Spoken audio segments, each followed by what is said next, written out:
Welcome to today's webinar on economic conditions in the services sector. I'm Haley Shenander of the Federal Reserve Bank of Minneapolis. Before I turn it over to our speaker today, I have a few housekeeping items. Slides for this presentation and a copy of the video link will be emailed to all registered attendees next week. Joe will be entertaining questions at the end of his presentation. If you have a question, please type it in the chat box on Zoom. We'd love to get your feedback at the end of this presentation, so please take a moment to fill out the brief 3-question survey that pops up in your Zoom window when you exit the webinar. And with that, I'll turn it over to Joe. All right, thank you, Haley, and thanks to everybody who is joining us online for the release of the results of an annual survey that we do in conjunction with the Minnesota Department of Employment and Economic Development. I'll be talking about the results of that survey, which gives an overview of conditions last year and over the last 4 quarters, and looking ahead to the year ahead for businesses in the professional services sector, which is a large and varied and an important part of the economy, both nationally and our region.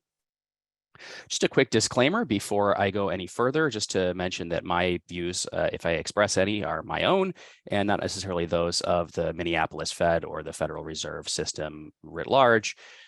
Be mostly keeping it to the sort of factual results of the survey that we're sharing here, but just keep that in mind if I slip into opinion territory. So just a quick rundown of what I'll be presenting, and to kind of give you the brief takeaway very quickly. I'll be going over just some results about what the professional services sector is more generally, what exactly are these businesses that we surveyed, and what role do they play in the economy before I get into the survey results themselves. And just so as to not keep you in suspense about the punchline, the results of the survey were pretty good, especially given all the volatility we know we've been experiencing in the economy over the last several years. Businesses told us on balance that they did see positive activity growth over the last 12 months, with some exceptions, and I'll get into the detail on that later. And their outlook for the year ahead is, I would describe, mildly or cautiously optimistic, consistent with the results that we saw in this survey last year. And the outlook that we got in the survey last year was consistent with what ended up transpiring over the past 12 months. We did ask a special question, given the higher inflation environment that we've all been experiencing over the last 2 or 3 years. We asked a special question about the sources of inflation and those challenges and what's gotten worse, what's gotten better. And I'll get into that detail as well before I take a break and turn it over to the audience for questions. We should be done here by about 9:30 a.m. Central Time. If there aren't any questions, we might conclude a little bit early. So with that, I'll just get into a little bit of background. So first, just a little bit of detail on the region that we covered. So this isn't a national survey. We did this survey in the Federal Reserve's 9th District, which we cover here at the Minneapolis Fed. You can see the map on the screen showing the states that we cover, sort of the north central United States. We cover Minnesota, North Dakota, South Dakota, Montana, and then the northwest corner of Wisconsin, the Upper Peninsula of Michigan. That's our region, geographically large, fairly diverse economy in the region, and I'll show you kind of how it compares to the national economy in a minute. I do want to point out that this survey, as I mentioned at the outset, is a long-running partnership we have with the Minnesota Department of Employment and Economic Development. And the way that we divide up the labor is Minnesota DEED does the survey in Minnesota, and we at the Minneapolis Fed do the survey for the other states in the region. The results I'll be sharing with you cover the region as a whole, all the states that you see on the map here. If you're interested in just the results from Minnesota, those are going to be released by DEED later this morning. We'll be releasing our own results at about 10 a.m. this morning. So if you're interested in reading more detail, there'll be an article going up on our website later this morning, shortly after we conclude here.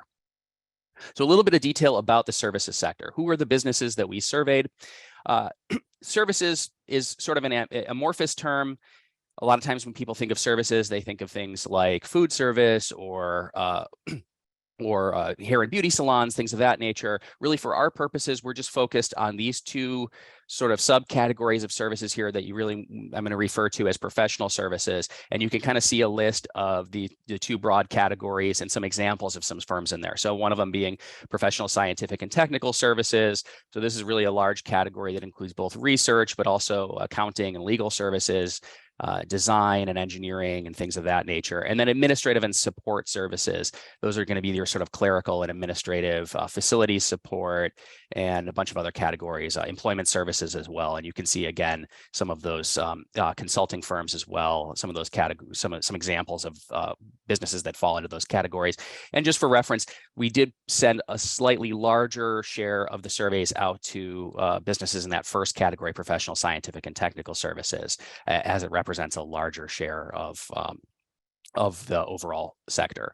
Just to give you an idea of the importance of this sector, I've kind of broken down, I'll show you a couple sort of slides here with some detail on how large of a share of the economy this is. You can see if you break out these two categories and look at them as a share of GDP, a share of what we produce in the United States or in our region here, it's a fairly large share, about 1/8 of the economy, slightly larger share of output nationally than in the 9th Federal Reserve District, but still a pretty large part of our economy in the 9th Federal Reserve District as well, and a growing part of the economy as well.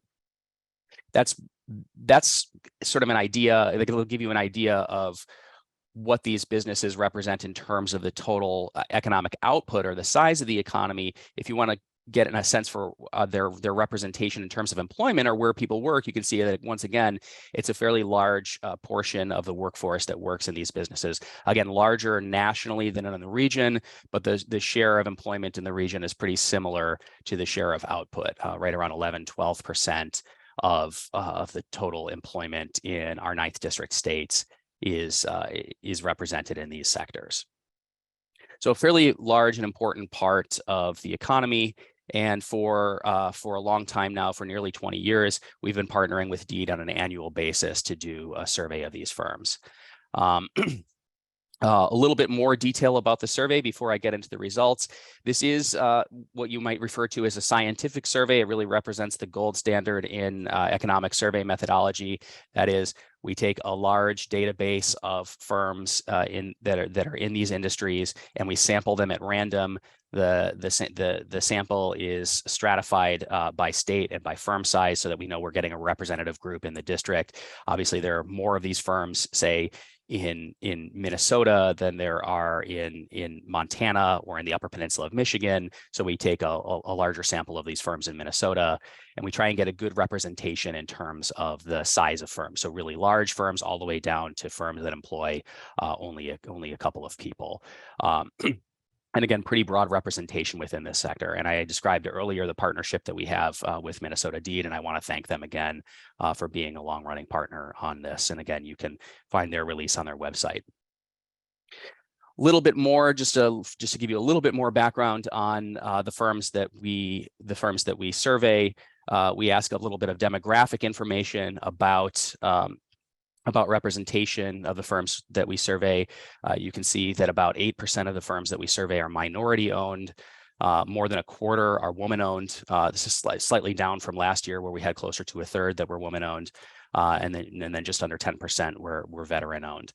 So you can kind of see some detail about kind of the demographics of who owns these firms. And again, in some cases, these are firms that are corporate ownership. Some of them are sole proprietors or that are closely held companies, and so they give you a little bit of detail on who it is that we're representing here. One more thing I want to point out in terms of the actual survey itself is we do this survey at the business location level. So we're not necessarily sending these surveys out to corporate headquarters. In the case of larger firms, we're sending it out to office locations, and we're really asking them about business at their offices, because we want to get a little bit more of the regional flavor in the survey.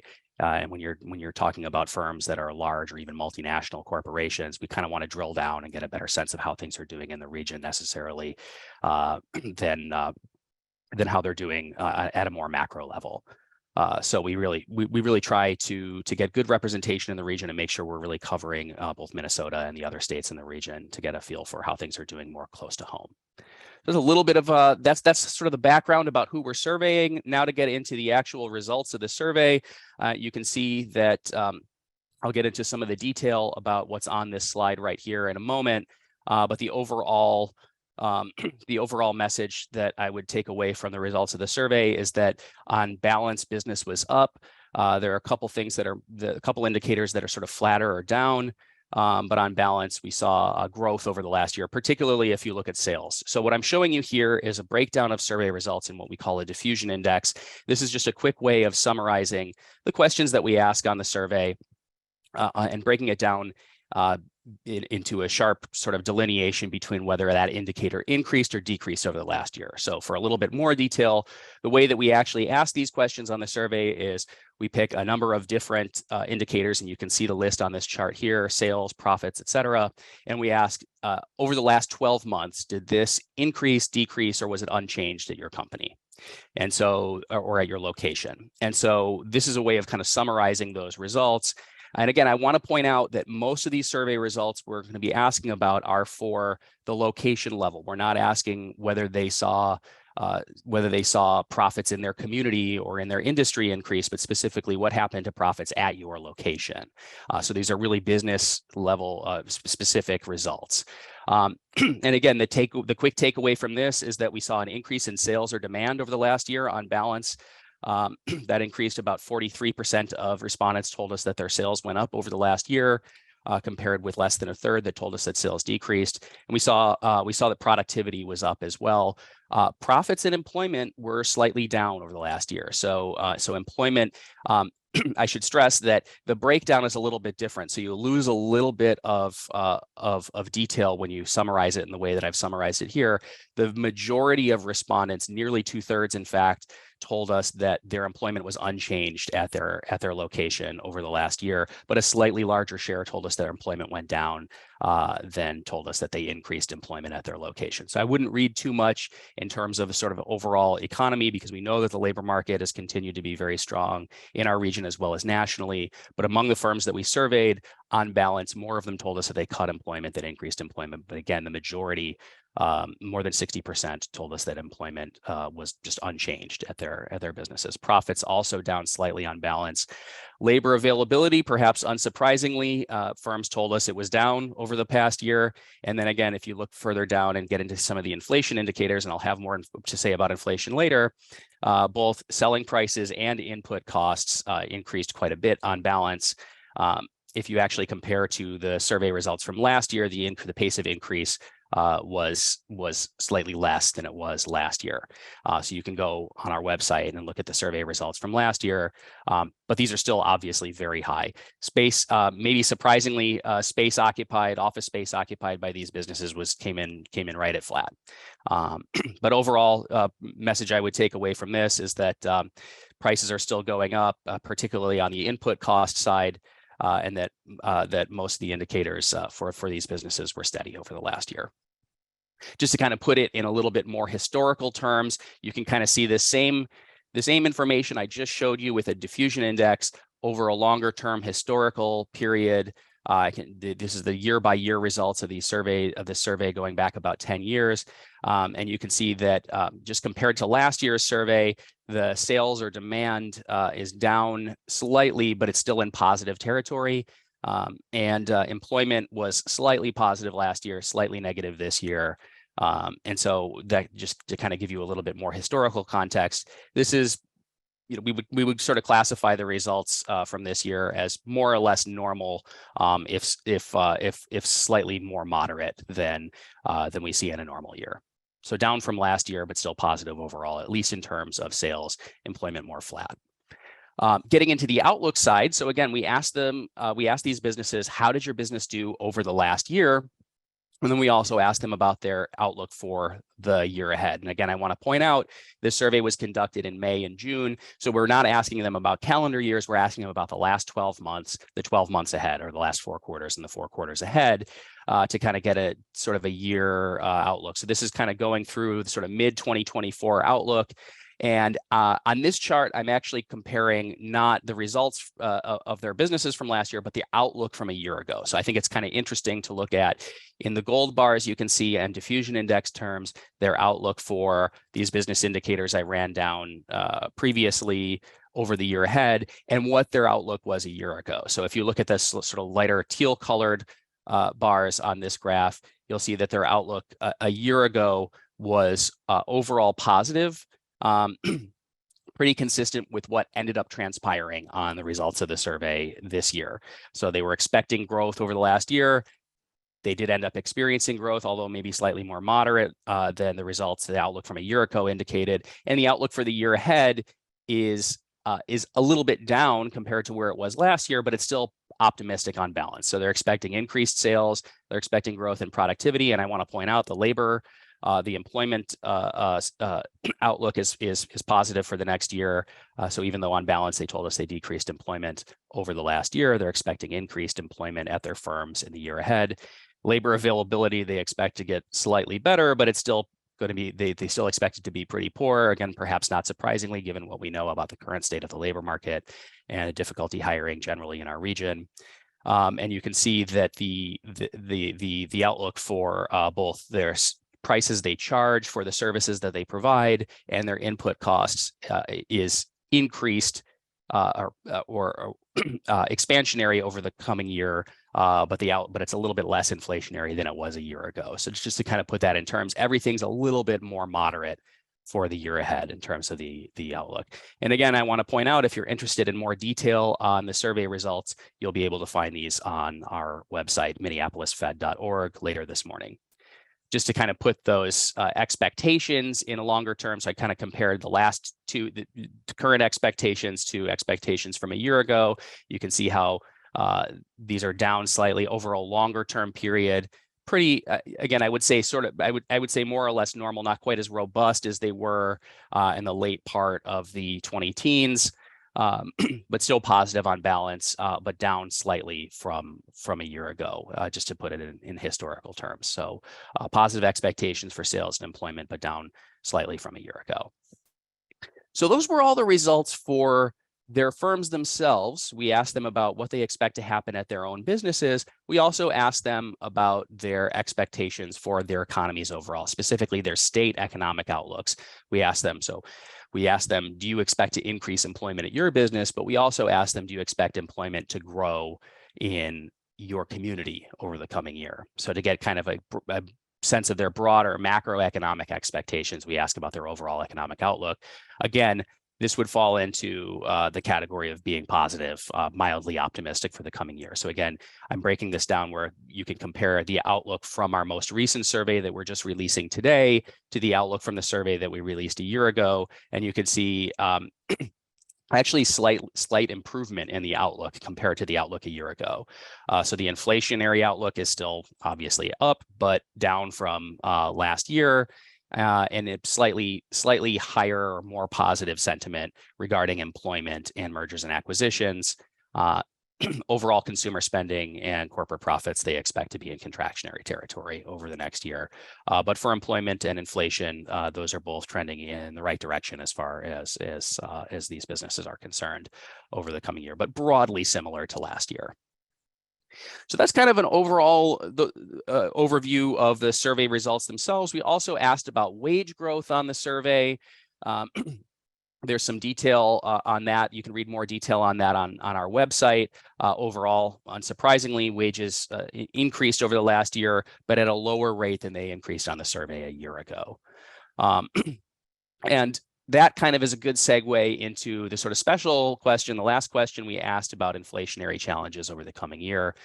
So we know that the overall sort of macroeconomic data are showing us that consumer price inflation at least has trended down over the last year. It still remains pretty high or higher than its historical norm. But the rate of inflation has come down over the last year. So we asked these businesses whether they're seeing any improvement in inflation, and overwhelmingly, they told us really that they weren't. So the specific way in which we asked them about this was to say, compared with 2022, so far this year, how have the following sources of inflationary pressure changed? And this graph is, there's a lot going on this graph, but I think the quick takeaway you can take away from it is that overwhelmingly they told us that most things got worse or stayed the same compared to last year. In particular, 2/3 of respondents told us that their inflation that they're experiencing in their technology costs has gotten worse over the last year. Pretty similar results to both utilities and materials and input costs. Transportation costs not improving much either. And then if you go down toward the bottom of the chart, you can see those categories in which respondents were more likely to tell us that they saw that these sources of pressure were the same, or in fact that they improved. We also allowed them to say that they just didn't apply to them. One thing that I would note, it's still not necessarily positive overall, but I thought it was interesting that one of the largest shares of respondents telling us that that a particular indicator got better was in the supply chain disruptions category. So if you look down there, we had a smaller share of respondents, just over a third, telling us that supply chains got worse, but a relatively similar proportion telling us that they were unchanged. And actually, compared to most of the other indicators, a larger share telling us that supply chain disruptions actually got better. And that's consistent with what we're hearing from businesses in other industries as well, particularly manufacturing, that the most acute phase of that supply chain crisis that businesses have been experiencing over the last several years has abated somewhat. Notably as well, rent, given what we know has happened in the market for office space, large share of firms telling us that their rent, as a source of inflation at least, hasn't gotten any worse, or that it's been the same. That's probably consistent with what we know about the utilization of office space going on right now. And the ability both to acquire and repair equipment is the most benign, again, consistent with that recovery in the supply chain story. Only 20% told us that their ability to acquire or repair equipment has gotten worse over the last year. So that's one that you would kind of put in the slightly better category, but there's no mistaking that the results of this question, overwhelmingly, businesses are telling us that their inflationary pressures got worse over the past year. So that covers the majority of what I wanted to say. I do want to mention once again that if you're interested in reading any more detail, in particular the breakdowns of how survey respondents answered these questions and some interpretation of the results, please go to our website later this morning at minneapolisfed.org, and you can find a little bit more detail in our survey release itself.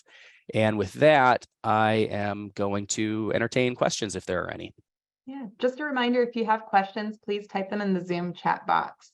So let's see, let's start with this one. The survey results on sources of inflation pretty clearly indicate that firms felt they got worse across the board. Yet we know from official statistics that the inflation rates have come down from its peak last year, and respondents themselves have lower inflation expectations for next year. What do you think accounts for this discrepancy? So that's a really interesting question, because yeah, I mean, I think you kind of summarize it very well. We asked about what's happening with these sources of inflation, and they, as I said, they overwhelmingly told us that these things got worse. Yet the CPI has been coming down. We know that the macroeconomic data on inflation are telling us that inflation is improving, if not back to where we want it to be. And I don't think those two things are inconsistent, because even though it's sort of a result of how we tend to talk about inflation in terms of the rate of inflation. So even though the rate of inflation has come down from its really high level, it's still more than 4%, and that's just consumer inflation. So that's the second distinction I'll make in a moment. But that still means that prices are higher than they were a year ago. So for businesses, they're paying more for their input costs. They're charging more to customers for the services that they're providing. So the level is still higher. So even though the rate has come down, they're still seeing increases in prices, and that's probably not something that they want. So that's the first thing I'll point out. The second thing, and I think this is a really interesting detail to point out about this particular survey, and why this survey is sort of interesting at this time. We know that the rate of inflation in services has been higher than it has been for goods or for inflation overall. And so the results, at least that we're getting from this survey, are consistent with that as well. So that's kind of the two things I would point to. I think there's been both more pressure at the consumer level, and it would seem, based on the results of this survey, at the input level on services firms, and then also that even though the rates come down, the level's higher. Great. Thanks, Jeff. Someone else was wondering, and you touched on this a little bit, are these businesses still seeing a pandemic impact for space occupied, or is that no longer a concern? So we didn't ask really a lot of detail about that. So space occupied is just kind of in this list, a matrix that we have them fill out. And we just asked them, did it go up, did it go down, or was it unchanged? Overwhelmingly, in fact, 86% of businesses told us there was no change in the space they occupy. Now, there's a lot more, there's a lot you could probably read into that. We know, if you read about the office market right now, and not all of these businesses are necessarily working out of an office, I should point out. But if you read about the office market right now, you know that that there's even though maybe total office occupancy by firms hasn't changed that much, the amount of their office space that they're using has gone down because of so many firms working on a sort of a hybrid or remote work basis. We did ask about hybrid and remote work last year, but we didn't ask about that again this year. So we can't really open up the black box and find out why firms responded in the way they did. Part of the cost of doing this survey in the kind of the more sort of gold standard or scientific way that we do is we're doing it on a paper form, and it's just, we're limited in the space on the form, so we can't necessarily ask them why they responded in a certain way. But I think it's consistent with what we hear about the office market, that they're certainly not growing their footprint. Looks like we have time for one more question. Someone else was wondering, in relation to labor availability, was there any indication that this was pointed at the total number of candidates available, qualified candidates available, or both? So yeah, again, that was one that falls into the category of, we just basically give them a multiple choice answer, and they don't have a lot of opportunity to elaborate on it. There is a comment box on the survey in which businesses can offer comments. We did get a little bit more detail about labor availability, but most of the comments, just to sort of loosely characterize them, were just labor availability is bad, right? Again, not a lot of detail about is it bad because we're not getting applicants, or the applicants that we're getting are not qualified, or things of that nature. But I think it's probably, my educated guess based on, anecdotes that I collect from a lot of firms that I talk to in the region, is that it's sort of an all of the above answer. It's both in terms of the number of applicants and the qualification level of the applicants they're getting, but most especially probably the number of applicants, and that's consistent with what we know is a very tight labor market right now. Right. We might have time for one more question. One more question? All right. Let's see. In aggregate, how much has inflation impacted the cost of goods over the last 3 years? While the inflation rate is easing, it is still driving up overall costs. Yeah, so it's an interesting thing to look at. I'm just going to keep it to the survey results because this is sort of a more general academic question, maybe. But it's interesting. I think the survey provides a little bit of insight on that, because if you compare the results for input costs versus selling prices, they're both up, but a larger share of firms are telling us that their input costs are increasing. So nearly 60 or nearly 2/3 told us that their input costs increased over the last year, versus only half, which is still a large share, telling us that their selling prices, the prices they charge to customers, increased over the last year. So there's a discrepancy there. And of course, in the case of any individual firm, we don't necessarily know from the survey results whether one went up more than the other. But we know that that one is driving the other. So again, it's consistent that we saw an increase in sales revenue. So demand is pretty high. Firms told us, actually, it was in that breakdown on inflation, the demand for their services as a source of inflation has been helpful on balance. And so it's both that their input costs are going up, and also that they're able to pass those on to their customers. We're not able to tell from the survey exactly how much of that pass through is happening, how much of it is eating into margins versus how much has actually been a boon to profits. On balance, we know that in the survey results, profits were down slightly. So those are all kind of pointing in the same direction, that there's more pressure from the input cost side, and they're not fully recovering it by being able to pass it on to their customers. That's our last question for today. Thank you so much for joining us. More information will be on our follow-up email to this event. And please remember to fill out the brief 3-question survey that will pop up in your Zoom window upon exiting. With that, I hope everyone has a great day. Thank you.